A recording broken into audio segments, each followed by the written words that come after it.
Hello there. You're new, aren't you? Is there someone you wanted to see, sir? Well, yes, there was, as a matter of fact.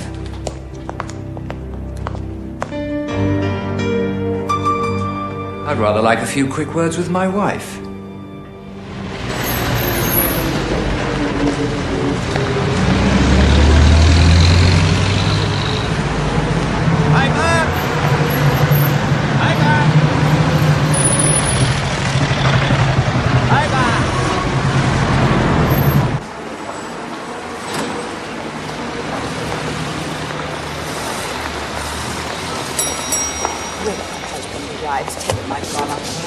Good morning, sir. Good morning. Have your suite. Excuse me.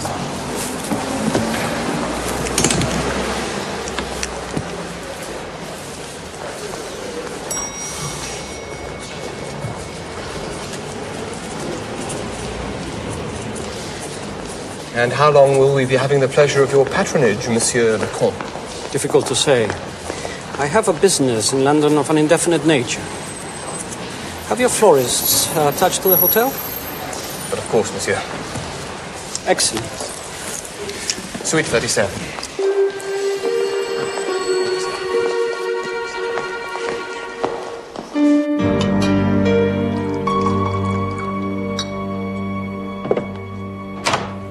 Flossie, darling. Ah. What the hell are you doing here, Carrington? Florence doesn't want to see you. I'd have thought the letter from the lawyer made that perfectly clear. Well, I'm sure we both want to spare Flossie the embarrassment of airing all our little family secrets. Get out of here. Rupert, I thought it was your voice. There's no need for you to talk to him, Florence. There's no need for you to even see him. But I want to talk to him, Father. Just for a moment, please. Right. 1 minute. And I want him out of this house.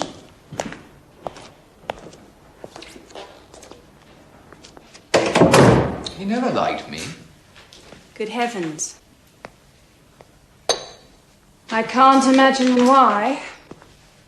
Look, Flossie, this legal separation, it isn't what you want, is it?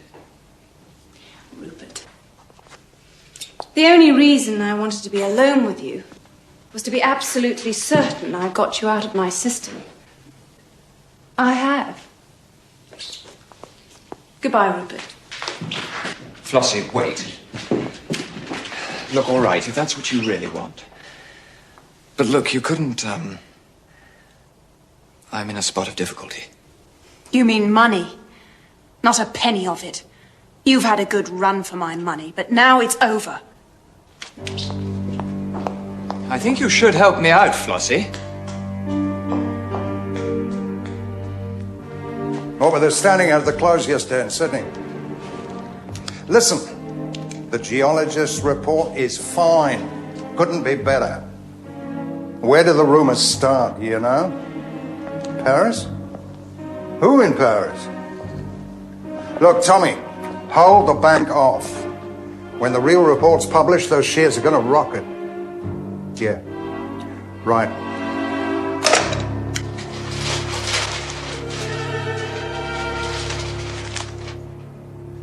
I say. Do you remember those shares Sandy Hackett tipped me to buy?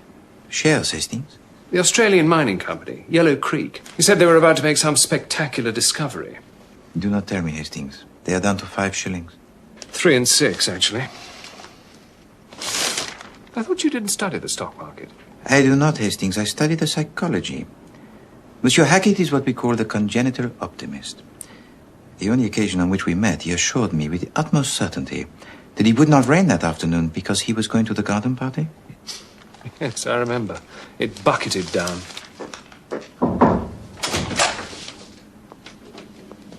Mr. Gordon Halliday's here to see you, Mr. Poirot. Monsieur Gordon Halliday. Show him in by all means, Miss Lemon. Is that the Australian Gordon Halliday? Mais oui. The self-made millionaire par excellence. But he's the chairman of Yellow Creek Mines. Do you think he'd advise me? Hastings, I forbid you to mention it. Monsieur Halliday is here to ask for advice, not to give it.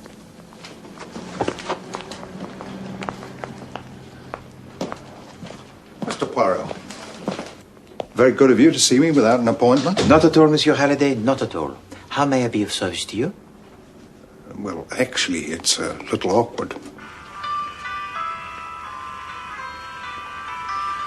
Flowers from Monsieur le Comte again, madam. Not more of them. What does he say this time? I am desolated not to have heard from you. Can it possibly be that I am condemned to take tea alone? Have pity, my lovely Florence, have pity. He hasn't changed one bit. Well, I could do with a bit of cheering up. Look, Mr. Poirot, money's no object. I want him got rid of. Poirot is not in the business of getting rid of people, Monsieur Halliday. He's not only European, Monsieur Poirot, he's a Frenchman.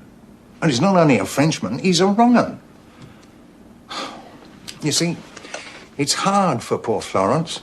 Everybody knows she's my only heir. That scares off all the decent blokes and brings the buzzards flocking. And this Comte de Rochefort is one of the buzzards. Yeah, knew it as soon as I heard his wings flapping towards us in Paris. Of course, Florence thought he was the bee's knees. I had a hell of a job getting her away from him. I thought I might find her someone more suitable in English society. The Honourable Rupert Carrington? Yeah, well, that was out of the frying pan into the fire with a vengeance.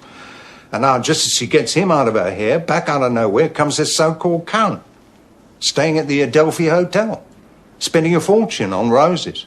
Poirot is not in the business of vetting the potential husbands, Monsieur Halliday. I cannot help you. You keep telling me what business you're not in, Mr. Poirot. Can't you just run your eye over the pipsqueak for me? You're not a father, Poirot. You don't know what it's like trying to bring up a daughter all on your own. No wife to talk it over with? No one to ask advice?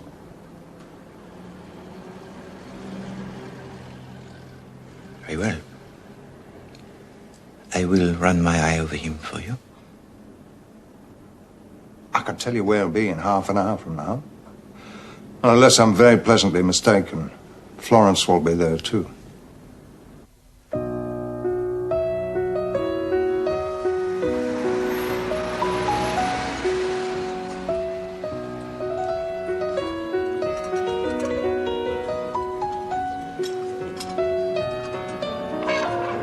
Will you go to Crufts?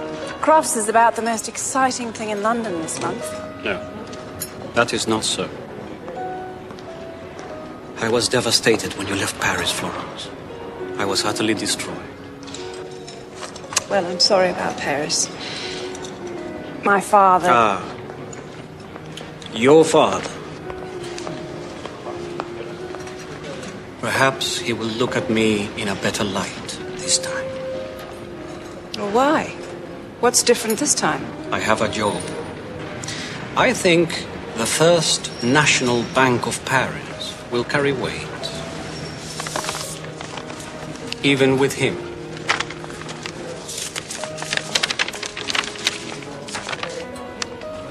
Well, Hastings, what do your instincts tell you about our so elegant Count? Well, not a lot, really.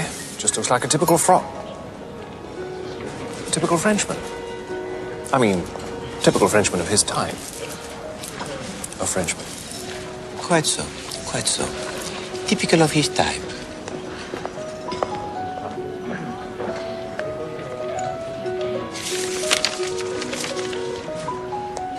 Bearer bonds.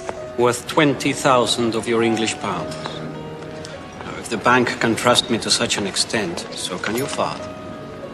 So can you. Perhaps. Is this something to do with some financial masterstroke? I will tell you all about it when we meet tomorrow. Oh, not tomorrow, I'm afraid. Tomorrow I'm going away for the weekend. I accepted an invitation months ago. Florence, how can I possibly be without you for another 3 days? Now that we have found each other again. Well, you can always come and see me off if it'll make you feel better. I'm catching the 12:14 from Paddington, the Plymouth Express, and then changing at Bristol. Come and wave goodbye to me. It is only for 3 days.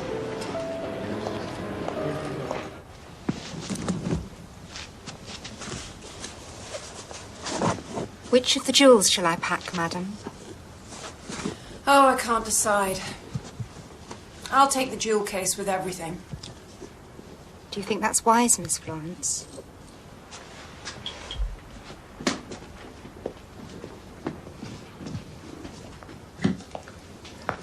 Florence, do you have to wear those? With this? Don't be silly, Father. Pack these, Jane. Do you have to take them all? Daddy, you really do have to stop worrying about me. Be a dear. Help Jane with the cases. 150,000 shares, Comte. 150,000. The Yellow Creek Mining Corporation. To be sold when they reach £1.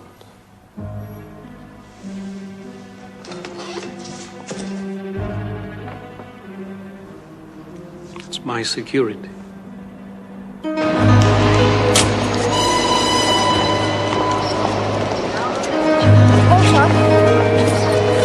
Careful with that, we'll have him on.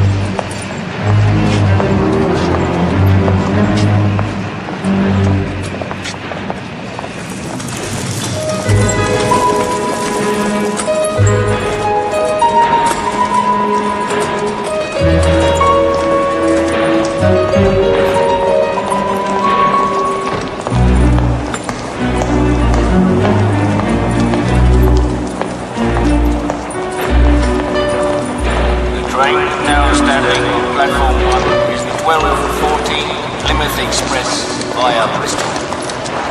The 12:14 Plymouth Express via Bristol will depart from platform 1. Are you sure you wouldn't rather I stayed with you, madam? Quite sure. You go and find your own seat. Are you expecting company, madam? Of course not. Why on earth should I be?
Excuse me. Do you know if that clock is correct? No my dear. I'm afraid, my dear. Is Poirot in? I want to see him. Right now. Stop. Right this minute. Poirot. Florence has disappeared. You've got to do something. Poirot, she just disappeared into thin air. Now calm yourself, Monsieur Halliday. How can I? I knew something like this would happen. Tell me. She was going away for the weekend. Her mates just called from Bristol station. They were supposed to change there. Only apparently Florence stayed on the train, said she had some business further on. Now, did she specify what business? No, she just said that she'd get the first train back to Bristol and then they'd go on together. But that is not necessarily to worry, my friend. But that was over 3 hours ago, Poirot. There's still no sign of her. I see. What really worries me is that when the maid went along to Florence's compartment at Bristol, there was a man in it with her.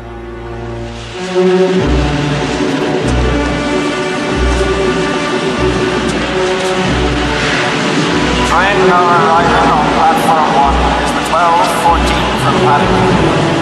This is Plymouth Station. The train now arriving on platform 1 is the 12:14 from Paddington.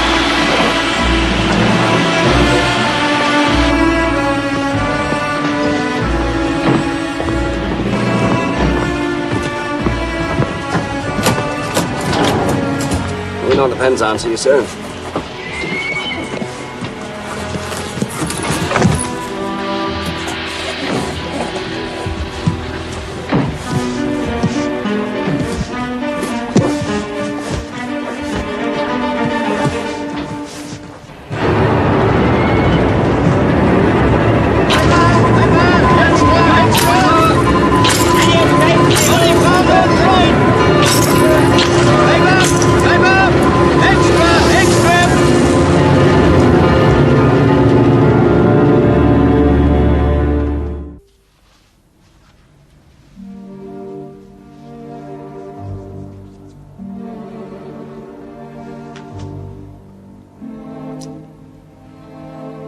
What's it all for, Poirot?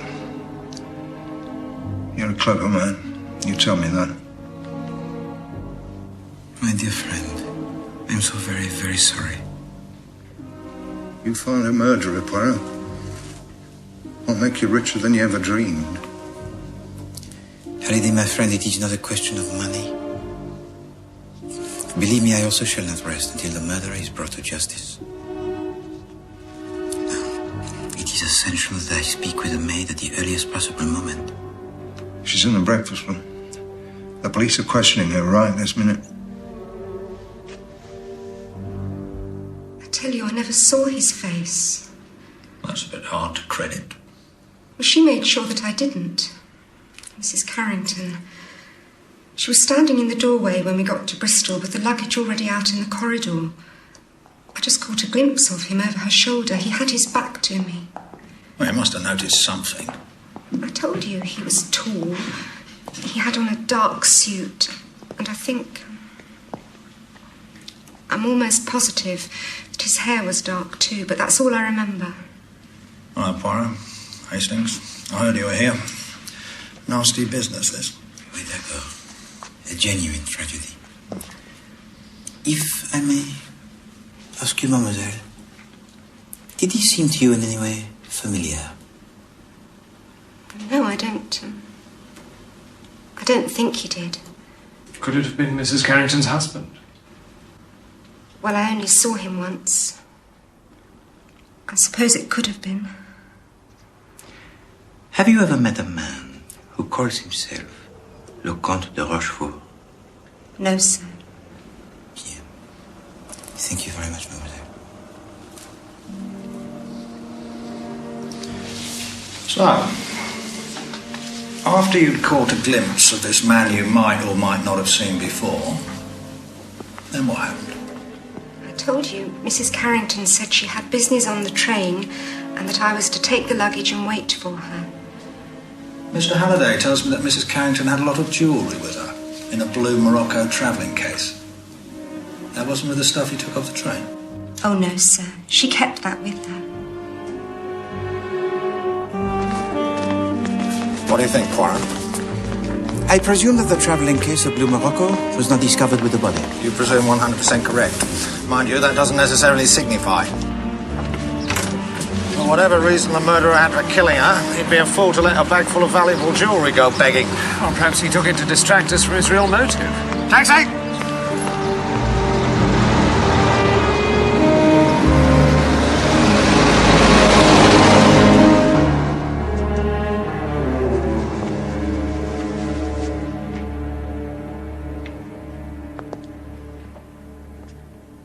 How long had she been dead when the body was discovered at Plymouth? About 3 hours, the doctor says. After Bristol, the train stopped at Weston, then on again till Taunton.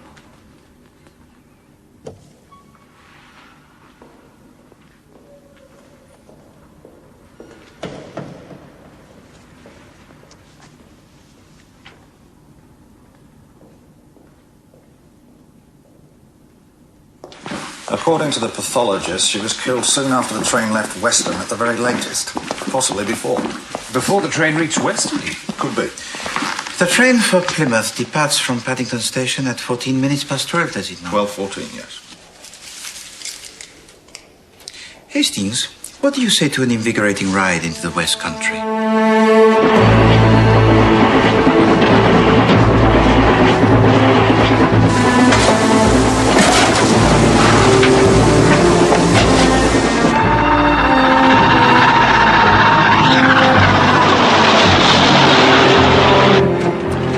Weston Station. Dead on time. Exactly 25 past 3. Excellent. And exactly 35 minutes after leaving Bristol. At which time yesterday Madame Carrington was alive and well. The question is, Hastings, was Madame Carrington still alive and well at this moment? And if she was alive and well, did she remain in the carriage? Or did she descend from the train onto the platform? Perhaps to stretch her legs, taking the fresh air? And did anybody see her doing it? Précisément. Perhaps we should ask a porter. Yes, we could. Or possibly Christie. Pipe! Pipe! Get your pipe there!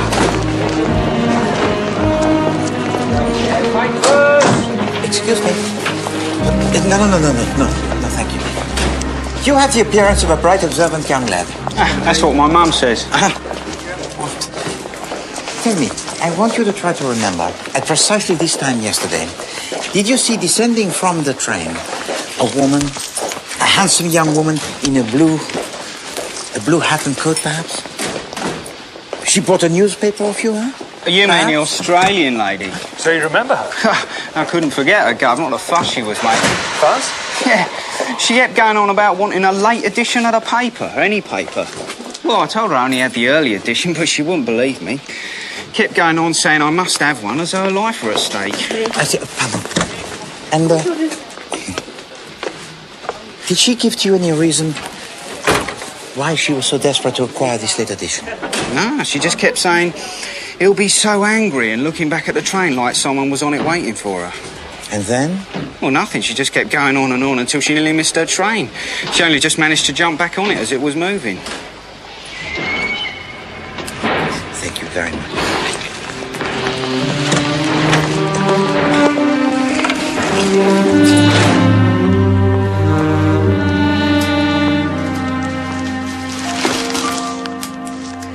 Early edition, late edition, early edition, late edition. Superb, Miss Lemmer. I knew that you could arrange it. Difficulties are made to be overcome, Mr. Poirot. Difficulties are made to be overcome. What a truly magnificent attitude.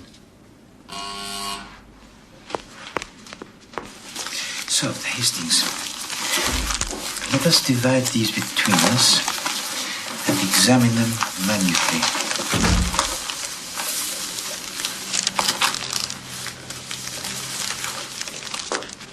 Inspector Japp. Chief Inspector? Poirot? Hello, what's this? You looking for a job? No, I know. You've had a chat with that newsboy. You think there's something in it? That is what we are trying to discover, Chief Inspector. Well, I just thought I'd come and tell you. You could be on the right track with that French gent. Apparently, he left the Adelphi at 11 o'clock yesterday morning, an hour before the express left Paddington, and didn't get back till gone 10 in the evening. And nobody has any idea where he spent the day. However, we picked him up trying to catch the boat train this morning. We just stopped him for questioning and he made a run for it.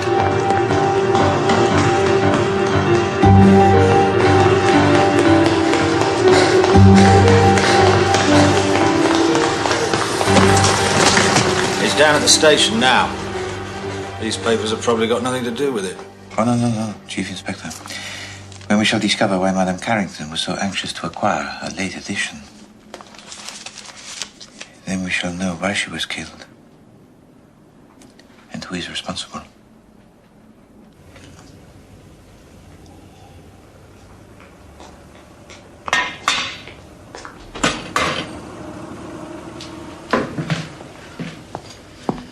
Another one. I don't think I can, Mr. Carrington. I'm sorry. What do you mean, don't think you can? Well, for one thing, sir, I think you've had enough. And for another, there is the question of your bill. Who are you? Arthur Hastings. You know this fellow won't give me a drink, Arthur Hastings? Really? Oh, perhaps I'll have more luck. 2 large scotches, please. Had a bit of luck at Ascot yesterday. Don't talk to me about Ascot. Horses. What were you on in the 3:30? I bet you were on Highland Laddie. Yes, I was, as a matter of fact. I hate people like you. 33-1. I put my shirt on Rising Star. Rising Star. Every penny I had in the world on that nag. My last chance. Must have given you a nasty shock when you read the result in the paper. Shock. Do you know why I'm here? This is the only place I know where my bookmaker can't get at me. I mean, I don't want to sit here drinking. I actually dislike drink. Do you know that? Why did you back Highland Laddie? Oh, I had a tip. I really dislike people who get tips. Thank you. You're a good chap, though. You've got to be fair.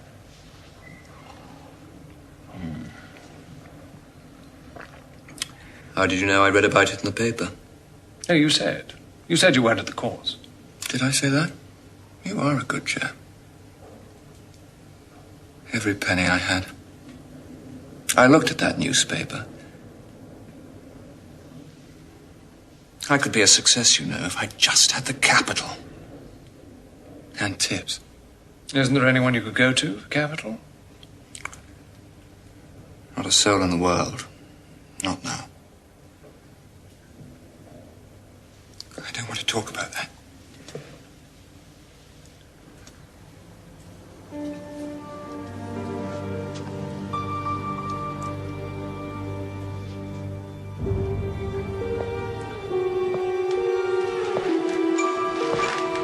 I demand to see the French consul. All in good time, Monsieur le Comte. This is a serious business. I know nothing of the death of Mrs. Carrington, I heard. I am devastated by it. I'm rather more interested in these things for the moment. Mr. Halliday's here, sir. Show me. Very good, sir. Mr. Halliday? Monsieur Halliday, I am devastated for you. Now, the Count says he last saw your daughter when he had tea with her at the Adelphi on Wednesday. Yeah, he did have tea with her. One interesting thing, though, Mr. Halliday, is that he had these with him. Bearer bonds. And what the Count can't tell us, you see, is what sort of financial dealings would require him to bring £20,000 worth of these bonds into England and then take them back again to Paris 3 days later. He was obviously using them as security. Security for what? That is my bank's business. Not according to them, it isn't, sir. I rang them up, you see. They're quite anxious to have a word with you. What bank are we talking about? The International Bank of Paris. Wait a minute. I know what he wanted the security for. 10 days ago, somebody started a rumour that a geologist's report on one of my mines was going to be unfavourable. The shares plummeted. He must have made a real killing. He'd have bought the shares at about 3 shillings and sold them the day after the real report came out, and they went back up again to about 20. Making about £100,000. This sounds like something for the fraud department. Fraud? What fraud? It's normal business practice. No wonder you were so anxious to get hold of the late edition.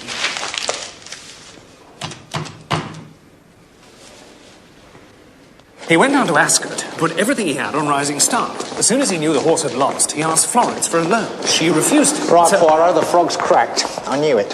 What he was reckoning was he'd use Mrs. Carrington as a backup in case his deal went wrong. No. He lost every penny he had at the races. Races? Who had? What races? Rupert Carrington, No, Rising it's Star. got nothing to do with Carrington. But please, my friends, if you please. How can I possibly arbitrate between your two ingenious theories if I can hardly distinguish one word of them? Now, Chief Inspector, your theory, as I understand it, is that the Comte de Rochefort intended to use Madame Carrington as a fallback on. If the take of the deal went wrong, he would then demand of her the money in order to redeem the bonds. He's admitted as much. But the deal did not go wrong, did it? So why should the Count kill for the jewels of Madame Carrington? Perhaps, Hastings, your theory is that when Monsieur Carrington discovered that his certain winner had fell at the last fence, he then demanded from his wife the money in order to remove the threat of the bookmakers. And when she refused, he killed her for her jewelry. Exactly. Then you tell me, Hastings, why does Monsieur Carrington still lurk about his club, drinking himself into oblivion and shaking with fear of what they might do to him, these very same bookmakers? These feverish speculations they will not do. Order and method will be our guides. I have been consulting the admirable files of Miss Fleming. So, Chief Inspector, get 4 of your best men and meet us at this address at 9 o'clock. Find the jewels and you find the killer.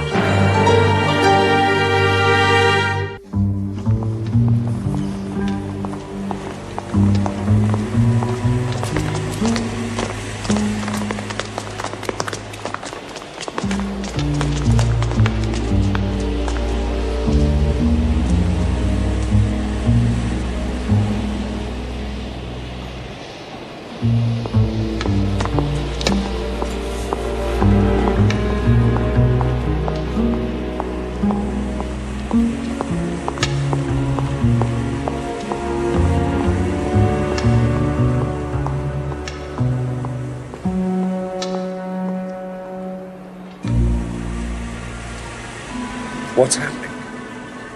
Nothing. He's knocking at the door. Hold on, someone's answered.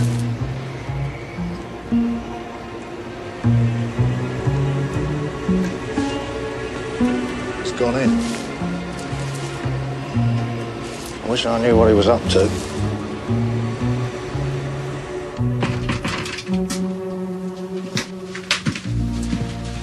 Quite clear what this is about, Mr. A friend advised me to get in touch with you. Friend? What friend?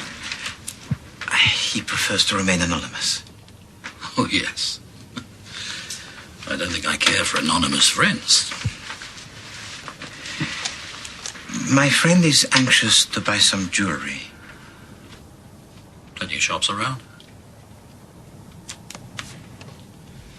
You look like a jeweler.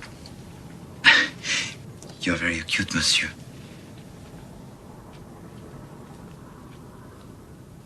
Very well.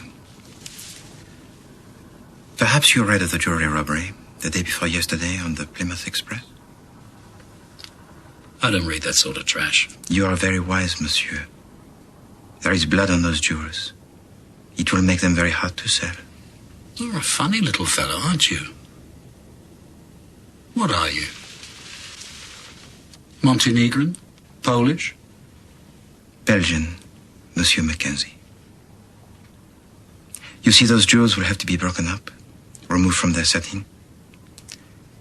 And whoever tries to sell them will be lucky to receive 1/6 of their true value. I don't know what your game is, monsieur. I really don't. My friend is a truly private collector. He would not be so fussy. He would not care if the jewelry were left in its original condition. In fact, he would prefer it. Let's hope it stays fine for him. You got the wrong shop. None of this means anything to me. I see.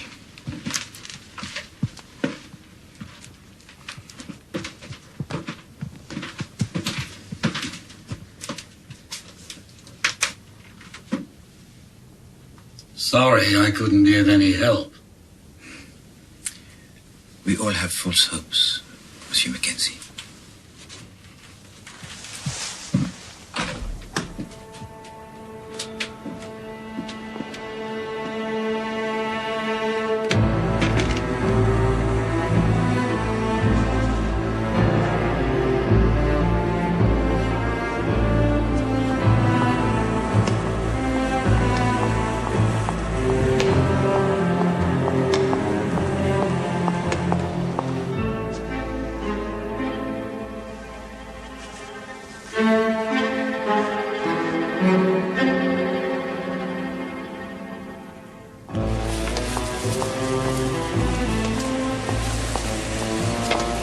How'd it go, Poirot? It is him. He denies all knowledge, of course, but there is on the coat rack a duplicate of the coat Madame Carrington was wearing at the time of her death. Why did he need a duplicate? For his accomplice to wear Hastings. I didn't know he had an accomplice. But of course he did. That is how I was able to locate him. Right. Come on, lads.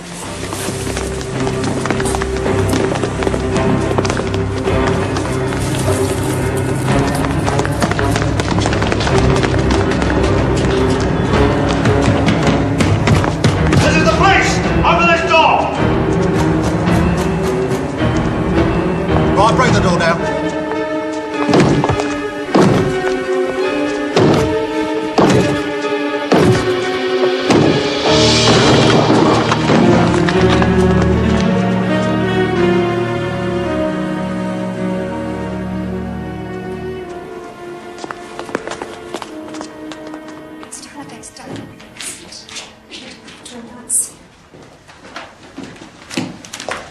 I want a word with you, Mr. Halliday.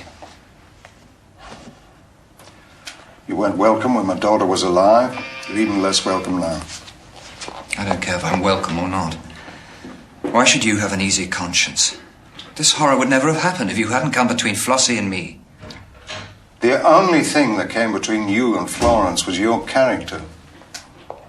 She saw you for what you were. No, she saw what you wanted her to see.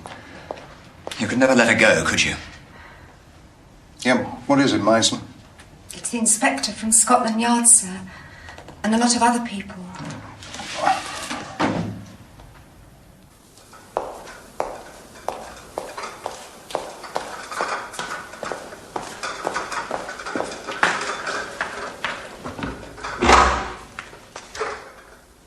Do we have to talk about this? I am afraid that we do, Monsieur Halliday. Does no good. Okay, go on. I still don't understand the business about the newspapers. Neither did I at first, my friend. Why should Florence be so desperate to procure this newspaper? Please, mademoiselle, allow me. Perhaps her companion was a man who was desperate to know the results of a particular race.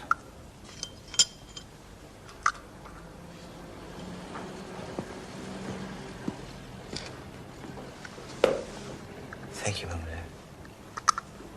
Or perhaps her companion was a man who desperately needed to know the close of day figures on the stock market. Absurd.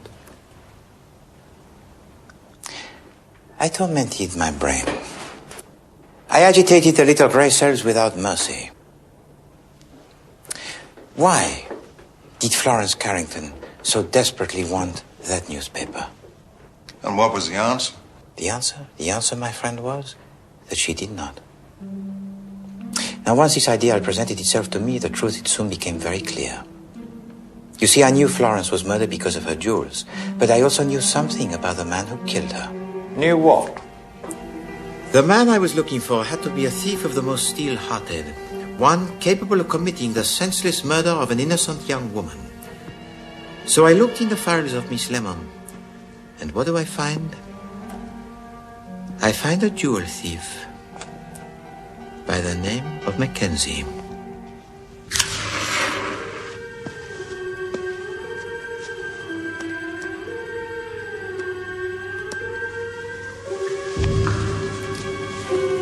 A plan is devised, which will suggest that the theft of the jewels is not the principal cause of the crime that is to take place.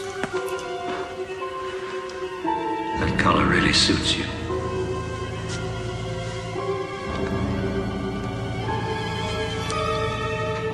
Florence Carrington is traveling with the jewels alone and unprotected on the Plymouth Express. Monsieur Mackenzie has also boarded the train at Paddington. Just as the train reaches Bristol Station, he advances towards a carriage.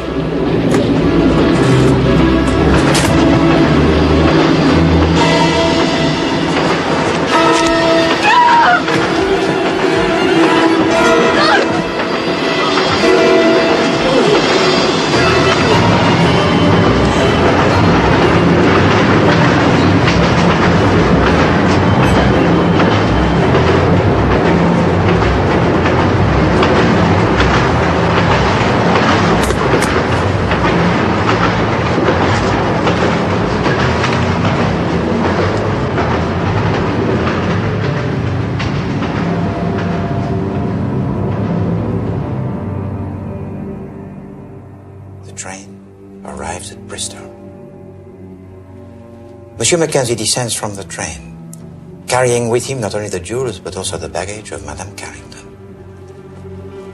Now, if anybody had looked at the carriage as the train left Bristol Station, they would have noticed Madame Carrington alive and well. Indeed, at Weston, she apparently descended from the train onto the platform, where she made a great fuss about acquiring the late edition. But this was to ensure that the newspaper boy would remember her. Hang on a minute. The pathologist said she was dead before the train reached Weston. Maybe even before Bristol. Précisément, mon ami. So how is this possible? Do we believe in ghosts? No. No, we do not.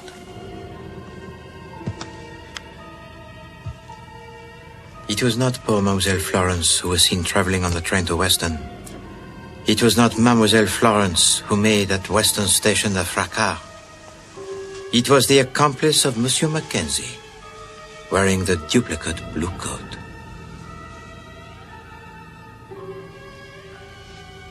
To kill a fellow human being is vile, my friends.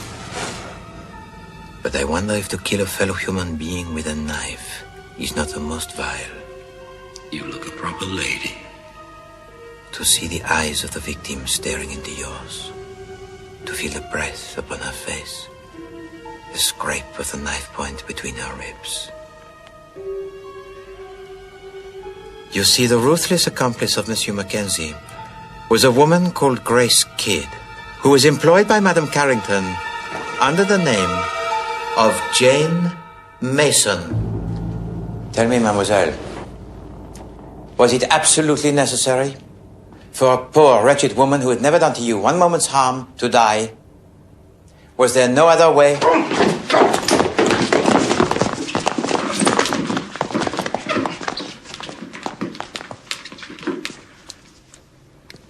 Those jewels would have set us up for the rest of our lives. Why take chances? Right, that'll be enough of that. Take her away, lads.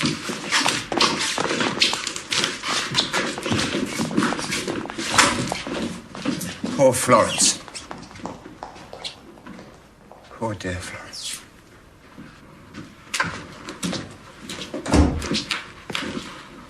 We found the jewel case in Mackenzie's house, Mr. Halliday. They're not mine. I know the contents of my daughter's will. They belong to that creature there.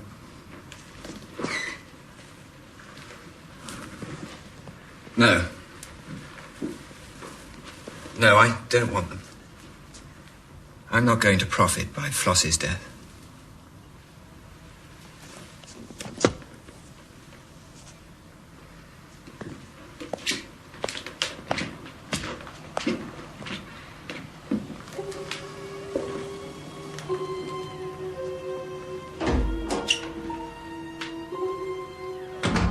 Most sad. Most sad. I shall go now, I think. Oh, you think so, do you? You may not be a murderer, Monsieur Lecomte, but you're still a swindler. You're coming back to Scotland Yard.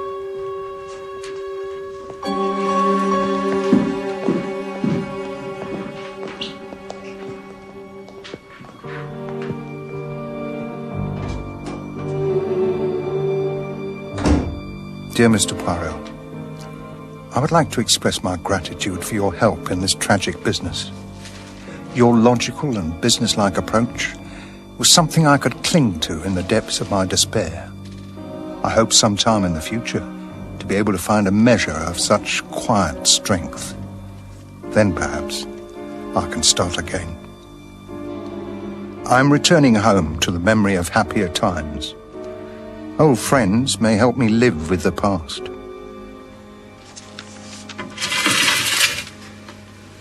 Poor Monsieur Halliday.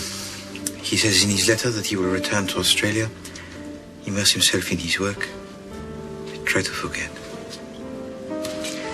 He has been most excessive in his generosity.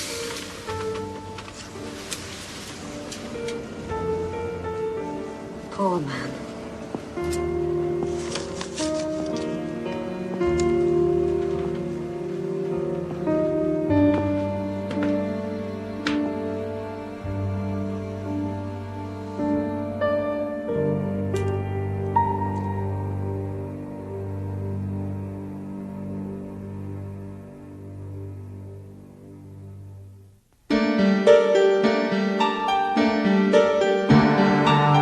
Mm-hmm.